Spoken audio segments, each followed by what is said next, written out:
Yun mga katrops, kain ho tayo, kape na rin ho. Simpleng merienda ho sa probinsya ay nagiging special. Lalo na't pag ikaw yung kasama kong kumain.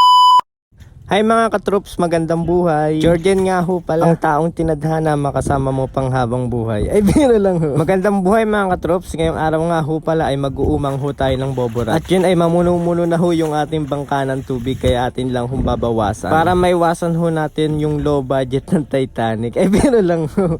Ayan, dahil wala na nga ho pala yung tubig at natanggal na ho natin, ay pupunta na ho tayo sa medyo gitna ng ating palayan. Para dun ho natin maiumang. High tide nga pala ngayon, napakataas ho ng tubig dito ngayon sa Pangpang. At umabot na nga ho pala yung tubig din sa aking patulahan. At malapit na din ho magkatubig yung ating kubo. At sana'y wag na ho mag-uulan para hindi na ho bumaha din sa ating patulahan. Dahil pag tumagal pa ho ang high tide ay malulunod na ho yung ating mga pananim. Kawawa naman ho yung aking mga pananim sa kaho. Sayang din ho yung ating mga patola, ampalaya, saka ho yung sili, papaya, at yung mga pechay, mustasa ho natin. Tapos may mga luya pa ho tayo. Ayun, at pagkatapos ko nga ho pala mag-umaw, kumuha nga ho pala ako ng mais sa tito. Yan nga ho palang mais na yun ay sweet corn. Parang ako ho, sweet kahit corny. Ay bino lang.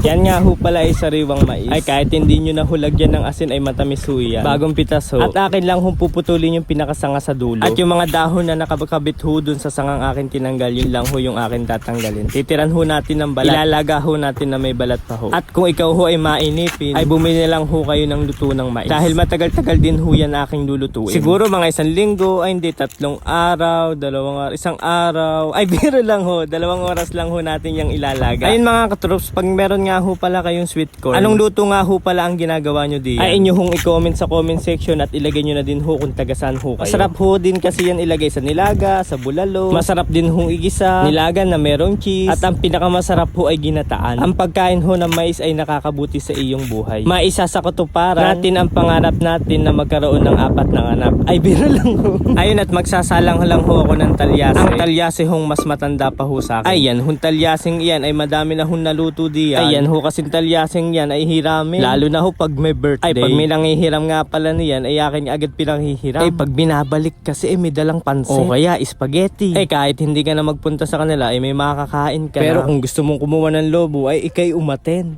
Magdala ka ho ng pangregalo. At nakapaglinis nga pala ako niyan talyaseng iyan. Ay dapat daw paputiin yung puwitan. Dahil nga iniluto sa kahoy ay maitim ho yung kaniyang puwitan. At ang ginamit ko nga ho palang panlinis ay yung humbuangin. Saka nilagay ko ho sa bunot. Tapos babasahin at talagyan ho na sabon na bareta. Ay talaga naman tanggal ang itim. Pero hindi ho bumalik sa dating kulay. Ay medyo pumuti lang ho ng kaunti. Ay medyo matagal nga ho pala itong lutuin.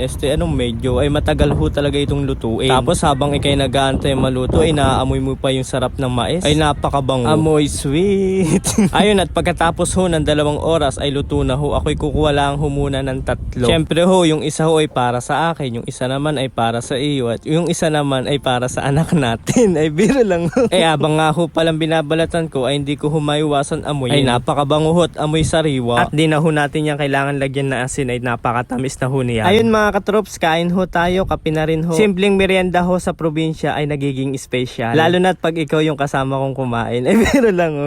Ay pag yan naman ho talaga ang iyong merienda, kape tapos mais, ay paniguradong busog ka na sa sarap. At baka hindi ka lang makaisa, 2, baka 3 pa nga. Yan nga ho palang mais na yan, ayan nga ho pala ay tukso. Yung pauwi ka na at magbabiyahe ka, tapos sumakay ka ho sa jeep o kaya bus, tapos may aakyat ho magbebenta ng mais. Yung mais na bagong hango at umuusok-usok pa, ay paniguradong maaakit ka talaga sa amoy niyang bilhin. At dahil sakto lang sa pamasahe ang iyong dala, ay hindi ka nakabili. Ay nakaligtas ka na sa tukso dahil bumaba na ho yung nagtitinda. Pero ang totoo ay hindi pa ho. Dahil ang iyong katabi ay bumili ng mais. At doon na din ho sa bus kinakain katabi mo. Ay paniguradong napapasabay ka sa pagnguya niya. Tapos pa isa-isa pa yung kain niya, ay talaga naman nakakatakam. Ayun, at maraming salamat ho pala sa inyo mga katroops. At wag nyo nga ho pala akong kalimutan i-follow at i-share ho itong ating video. Love mga katroops!